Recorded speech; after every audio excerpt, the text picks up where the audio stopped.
Всъщност, още от сега е ясен победителят в финал на Шампионската лига. Виж 6 топ фактори за прогнозата на BettyPix. Фактор 1. Траекториите. През декември ПСЖ бе на ръба на отпадане още в шампионатната фаза, а постът на Луис Енрике се клатеше. Само че 2025 донесе невероятна трансформация.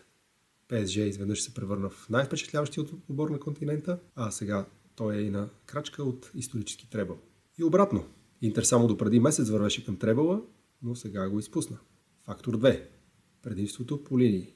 ПСЖ има качествено предимство във всяка линия. Това важи с особена сила за вратарския пост и средата на терена.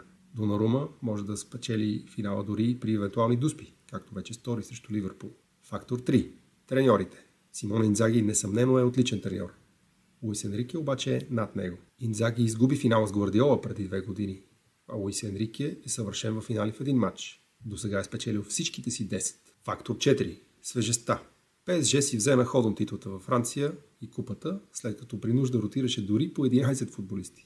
Интер обаче се бори до последно за скудетото с Наполи. Крахът на мечтата удря както физически, така и най-вече психически. Изцеждането срещу Байерн и особено срещу Барселона допълнително ще допринесе. Фактор 5. Петродоларите. Не казваме, че матчът е купен, но катарските собственици на ПСЖ вече 14 години обгрижват ръководителите в УЕФА в очакване на именно този момент. Фактор 6.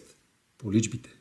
Фортуна също играе своята незаобиколима роля в финали на Шампионската лига. В отделно наше видео ще ти представим 3 прелюбопитни поличби, които подсказват името на победителя. Следи нашия канал и изгледай и него.